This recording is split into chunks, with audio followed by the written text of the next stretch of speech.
എൻ്റെ പാറശാല പഞ്ചായത്തിലെ ചിറക്കുളം എന്ന് പറയുന്ന ഒരു കുളത്തിൻ്റെ കരയിലാണ് ഞാൻ ഇപ്പോൾ നിൽക്കുന്നത്. ഒരു 15-20 വയസ്സായ ചെറുപ്പക്കാർക്ക് ഇതിൽ എത്തി തൊടാമെന്നേ ഉള്ളൂ, അത്ര താന്നാണ് പോകുന്നത്. ഈ പോസ്റ്റ് തന്നെയും ചരിഞ്ഞ് വീഴാൻ കണക്ക് നിൽക്കുകയാണ്. കാരണം ഇതുവഴിക്ക് പോയി കഴിഞ്ഞാൽ ആ ലൈനിൽ ടച്ച് ആകും. ഹായ് ഫ്രണ്ട്സ്, എല്ലാവർക്കും നമസ്കാരം. ഞാൻ നിൽക്കുന്നത് കേരളത്തിലെ തിരുവനന്തപുരം ജില്ലയിലെ പാറശാല പഞ്ചായത്താണ് നിൽക്കുന്നത്. എൻ്റെ പാറശാല പഞ്ചായത്തിലെ ചിറക്കുളം എന്ന് പറയുന്ന ഒരു കുളത്തിൻ്റെ കരയിലാണ് ഞാൻ ഇപ്പോൾ നിൽക്കുന്നത്.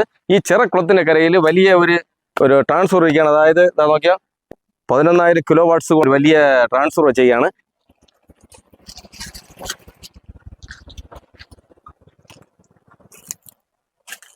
കണ്ടോ, ഇത് വലിയ 11 kg ലൈനാണ്. ഈ ട്രാൻസ്ഫറിൽ നിന്നും നാട്ടുകാർക്ക് വേണ്ടിയിട്ട് കറണ്ട് സപ്ലൈ ആകുന്നുണ്ട്. ഈ കറണ്ട് സപ്ലൈ ആകുന്ന സ്ഥലത്ത് രണ്ട് പോസ്റ്റുകൾ നിൽക്കുന്നുണ്ട്. ഈ പോസ്റ്റുകളായത് ഒരു 15 അടി പോലും പൊക്കമില്ലാത്ത 2 പോസ്റ്റുകൾ നിൽക്കുന്നുണ്ട്.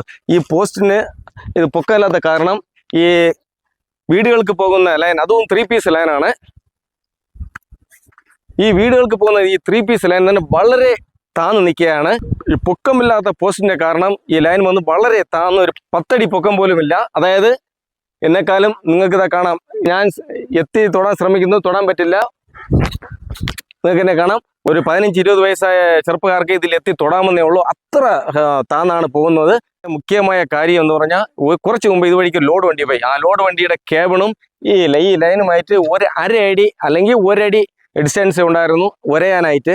ഇതുവഴിക്ക് ഒരു 10 സീറ്റ് 20 സീറ്റുള്ള മഹേന്ദ്ര ബാനൊക്കെ, ഈ 10 സീറ്റുള്ള മഹേന്ദ്ര ബാൻ അല്ലെങ്കിൽ അതിനേക്കാളും കുറച്ചുകൂടി വലിയ ബാനൊക്കെ പോയി കഴിഞ്ഞാൽ ഈ ലൈനിൽ ഒരഞ്ഞാൽ ഇരിക്കുന്ന ആൾക്കാർക്ക് എന്ത് സംഭവിക്കുമെന്ന് നിങ്ങൾക്ക് തന്നെ ഊഹിക്കാൻ പറ്റും. ഇതാ കണ്ടോളൂ. ഇപ്പോൾ നിങ്ങൾ ട്രാൻസ്ഫോറിൽ നിന്ന് നേരെ കണ്ടത് ആദ്യത്തെ പോസ്റ്റാണ്. നമുക്കിനി അടുത്ത 2ാമത്തെ പോസ്റ്റിലേക്ക് പോവാം.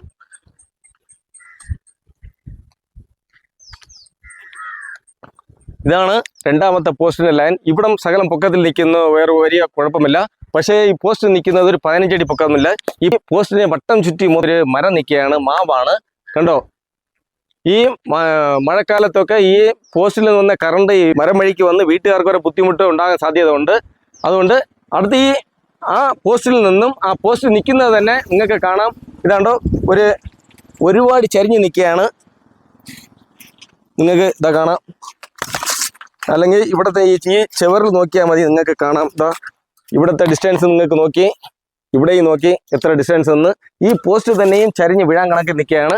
അടുത്ത് ഈ പോസ്റ്റിൽ നിന്നും 4 നിങ്ങൾ കണ്ടല്ലോ, മൊത്തം ചുറ്റി ഒരു മാവ് നിറഞ്ഞ് നിൽക്കുകയാണ്. അടുത്ത് ആ പോസ്റ്റിൽ നിന്ന് ഇങ്ങോട്ട് വരുന്ന ലൈൻ നിങ്ങൾക്ക് കാണാം. എത്ര മാത്രം താന്ന് നിൽക്കണമെന്ന് നിങ്ങൾക്ക് ഞാൻ നേരിട്ട് കാണിക്കുകയാണ്. കണ്ടല്ലോ, റൈറ്റ്. ഇവിടെ തന്നെ ഒരു ചെറുപ്പക്കാർക്ക് നന്നായിട്ട് ജമ്പ് ചെയ്ത് ഓടി വന്ന് ജമ്പ് ചെയ്ത് തൊടാൻ സാധ്യത ഉണ്ട്. ഞാൻ പറയാൻ പോയ 10 അടി പൊക്കം പോലുമില്ല. അതുകൊണ്ട് തന്നെ ഞാൻ ഈ പാറശാല ഇലക്ട്രിസിറ്റി ബോർഡിൽ ജോലി ചെയ്യുന്ന ജീവനക്കാരോട് ഞാൻ അപേക്ഷിക്കുകയാണ്, ഉടൻ തന്നെ ഇവിടെ ഈ 2 പോസ്റ്റിനെയും മാറ്റി നല്ല പൊക്കമുള്ള പോസ്റ്റ് ഇട്ട് ഇതുവഴിക്ക് പോകുന്ന യാത്രക്കാർക്കും മറ്റും എല്ലാവർക്കും ഇവിടുത്തെ അസൗകര്യം മാറ്റി നന്നായിട്ട് ക്ലിയർ ചെയ്ത് തരണമെന്ന് ഞാൻ വീണ്ടും അപേക്ഷിക്കുന്നു. ഇതാ കാണുന്ന ഈ വാൻ ഇതുവഴിക്ക് പോവുകയാണെങ്കിൽ ആ ലൈനിൽ ടച്ചായേ പോകത്തുള്ളൂ. ഇതുപോലത്തെ വലിയ ഫുൾ ബോഡി വണ്ടികൾ ഈ പുറകോട്ട് പോകുന്നില്ല. കാരണം ഈ സ്കൂൾ വാനാണ്. വേറെ 2 സ്കൂൾ വാനുകൾ വന്നുപോയി. കാരണം ഇതുവഴിക്ക് പോയി കഴിഞ്ഞാൽ ആ ലൈനിൽ ടച്ചാകും. ആ ലൈനിൽ ടച്ചായി കഴിഞ്ഞാൽ എന്തിനു സംഭവിക്കുമെന്ന് പറയേണ്ട ആവശ്യമില്ല. അതുകൊണ്ട് ഞാൻ വീണ്ടും നിങ്ങളോട് അപേക്ഷിക്കുകയാണ്, ഉടൻ തന്നെ ഇവിടെ 2 പോസ്റ്റുകൾ മാറ്റിയിടാൻ വേണ്ടിയിട്ട്. നിങ്ങൾ തന്നെ ലൈവായി കണ്ടാണ്, ഒരു പോസ്റ്റ് വളഞ്ഞ് വീഴുന്ന കണ്ടീഷനിൽ നിൽക്കുന്നു. അവിടെ ഈ വഴിക്ക് എപ്പോഴും ആൾക്കാർ പോയിരുന്നതാണ്. ആ വീട്ടിൽ തന്നെയും കൊച്ചു പിള്ളേരുള്ളതാണ്. അതുകൊണ്ട് ഉടൻ തന്നെ പൊക്കം കൂടിയ പോസ്റ്റുകളിട്ട് ഈ ലൈനിനെ സ്റ്റഡി ആയിട്ട് നല്ല പൊക്കം കൂടി വലിച്ചു കിട്ടാൻ വേണ്ടി ഞാൻ വീണ്ടും നിങ്ങളോട് അപേക്ഷിക്കുന്നു. പൊതുജനങ്ങൾക്ക് വേണ്ടി ഞാൻ ചെയ്ത വീഡിയോ കണ്ട് ഇഷ്ടപ്പെട്ടവർ ഈ വീഡിയോ ലൈക്ക് ചെയ്ത് ഷെയർ ചെയ്യുക. അടുത്ത് വീണ്ടും ഇതുപോലൊരു വീഡിയോയിൽ കാണാം. അതുവരേക്കും എല്ലാവർക്കും നന്ദി നിറഞ്ഞ നമസ്കാരം.